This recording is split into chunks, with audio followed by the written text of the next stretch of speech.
जाती है और वो गाड़ी में प्रवेश कर जाती है। उस दरमियान जब टीटी वगैरह आते हैं तो उनसे पूछते हैं कि आपके पास टिकट है या नहीं। तो उस दरमियान कई बार देखा गया है कि टीटीओं ने अभद्रता की है महिलाओं के साथ। तो उस संदर्भ में सर आपके द्वारा क्या सुरक्षा के निर्देश हैं? देखिए, अभद्रता किसी भी स्थिति में अलाउड है, किसी से भी। यदि कोई महिला विदाउट टिकट भी है, उसका नियम है। महिला के लिए खासतौर से रात्रि में अगर यात्रा कर रहे हैं तो सेफ स्टेशन पे ही उतारने का रेलवे नियम है। रेलवे नियम को तो कोई तोड़ नहीं सकता।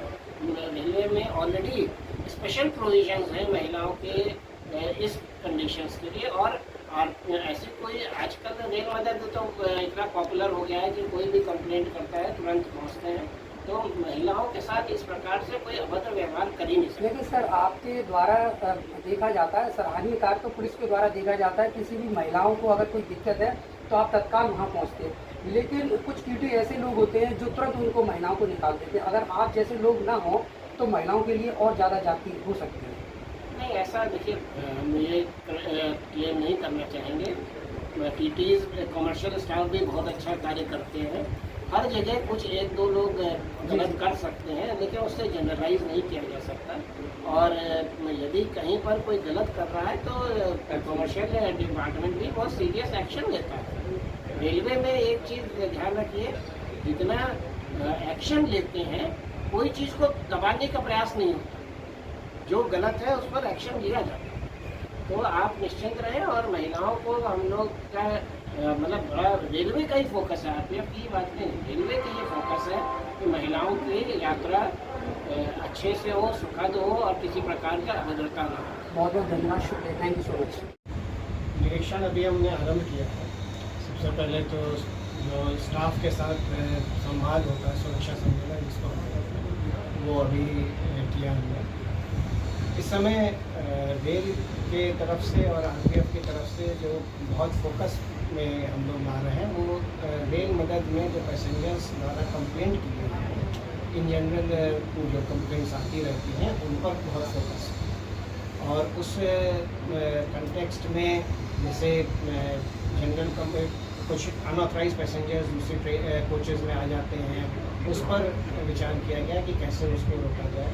पंक्चुअलिटी को कैसे इम्प्रूव करने में आरपीएफ का क्या योगदान है, उस पर समीक्षा की गई और उसको इम्प्रूव करने का मेजर फोकस है। सर सुरक्षा के दृष्टिगत अतिशीघ्र सर वो क्या इम्पोर्टेंट पॉइंट है जो हाई टेक्नोलॉजी के आधार पर किसी तरीके की व्यवस्था को आप अतिशीघ्र सुदृढ़ और सुरक्षित कर सकते हैं? सबसे आवश्यक इसमें CCTV with facial recognition system, ये एफआरएस सॉफ्टवेयर जो है वो हम लोग इंक्लूड कर रहे हैं। तो एफआरएस सॉफ्टवेयर से क्या होगा कि क्रिमिनल्स का फोटोग्राफ हमारे पास ऑलरेडी उसमें रहेगा सीसीटीवी सिस्टम में। और कोई भी क्रिमिनल जब उस प्रकार का क्रिमिनल जब वहाँ से गुजरेगा तो हमारे कंट्रोल में और अलर्ट आ जाएगा और हम उसको तुरंत पकड़ सकते हैं। सर ट्रेनों में अक्सर ये देखने को ये मिलता है कि ट्रेनों में जैसे पैसेंजर को बैठे हुए हैं, अनऑथराइज जैसे लोग हैं इधर किन्नर बंद करके कुछ लोग बोलते हैं यात्रियों के साथ मारपीट करते हैं, कई घटनाएं ऐसी होती हैं, उसमें क्या सर? नहीं, इन प्रकार की घटनाओं को बिल्कुल एक्सेप्ट नहीं किया जा सकता। यदि कोई घटना होती है तो आरपीएफ तुरंत कार्रवाई करना है, एक्शन लेना है। अभी भी हमने इनको यही आदेश भी दिया है। किन्नर रिलेटेड इशू तो हमको एग्जैक्टली इस क्षेत्र का हमारे संज्ञान में अभी नहीं है, लेकिन जो अनऑथराइज पैसेंजर्स हैं उनको उतार करके केस करने का आदेश दिया है। सर गाड़ियों में जो जैसे तरीके की घटनाएं हो जाती हैं तो सर आपने अपने फोर्स को क्या निर्देश दिया है कि अतिशीघ्र कितने समय में वहां पहुंचना अनिवार्य है अगर कोई घटना घटती है? नहीं, तुरंत पहुंचना है, इसमें समय का तो कोई प्रश्न ही नहीं उठता। जो भी फास्टेस्ट, देखिए अब तो आरपीएफ के पास जो है हर जगह गाड़ियाँ हैं, मोटरसाइकिल्स भी, 4 व्हीलर भी है, गाड़ी 2 व्हीलर भी है। इस क्षेत्र में तो खासतौर से ट्रेन इतनी चलती है कि डिले होने का तो कोई प्रश्न ही नहीं उठता। तो कोई भी घटना होती है खासतौर से पैसेंजर रिलेटेड, उसमें किसी भी प्रकार का डिले एक्सेप्टेबल नहीं है। और कभी कभी जब हमने देखा है कि कुछ डिले हुए तो हमने किसी भी लेवल पे हमने एक्शन लेने में कटुआत नहीं बरता। सर विशेष निरीक्षण के दौरान सर क्या व्यवस्थाएं आपने पाई हैं? अभी हमारा यहाँ पर देखिए सबसे बड़ी जो चुनौती है वो ये है कि बहुत ट्रेन इस क्षेत्र से गुजरती हैं, बहुत प्रीमियम ट्रेन चलती हैं और हर ट्रेन को किस प्रकार से उचित सिक्योरिटी दी जा सके दिन में और रात में। ज़्यादा फोकस है हम लोग का पहले स्टाफ की अवेलेबिलिटी के हिसाब से रात की और प्रीमियम ट्रेन से, लेकिन अब हम फोकस ला रहे हैं नॉर्मल ट्रेन के ऊपर। दो स्टाफ भी उसमें लगा करके उसमें कम से कम सिक्योरिटी रहेगी। 2 आदमी भी जिस ट्रेन में हमने लगाया उसमें देखा कि एसीपी बंद हो गया।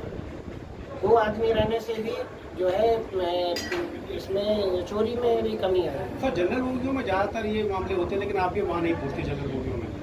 नहीं, जनरल बोगी के अलावा भी हर जगह क्राइम का एनालिसिस हम लोग करते हैं और एस्कॉर्टिंग पैटर्न भी हम लोग उसके हिसाब से डिसाइड करते हैं। जनरल बोगी में जिनमें ज़्यादा समस्या आती है वो भी आदमी जाता है, लेकिन चूंकि ट्रेन बहुत बड़ी होती है और जनरल बोगी का इंटर कनेक्टिविटी नहीं होता तो कभी पहुंचने में जब नेक्स्ट जगह पर रुकती है तो जा सकते हैं। अगर हम एस्कॉर्टिंग ट्रेन में कर रहे हैं और उसमें वेस्टिब्यूल नहीं है तो नेक्स्ट उसमें आता है, लेकिन जनरल बोगी में बहुत फोकस है। हम लोग कई जगह इवन उस पर वीडियो बनाते हैं, इसमें कौन चढ़ा है कौन उतरा है और उसके किस प्रकार के लोग हैं उसका वीडियो बना करके कई क्रिमिनल केसेस भी उस प्रकार से डिटेक्ट हो जाते हैं। जीआरपी लोकल पुलिस हमारे सीसीटीवी फुटेज और ये वीडियो फुटेजेस को लेते हैं, तो उससे भी काफ़ी प्रयास में से इम्पैक्ट आता है।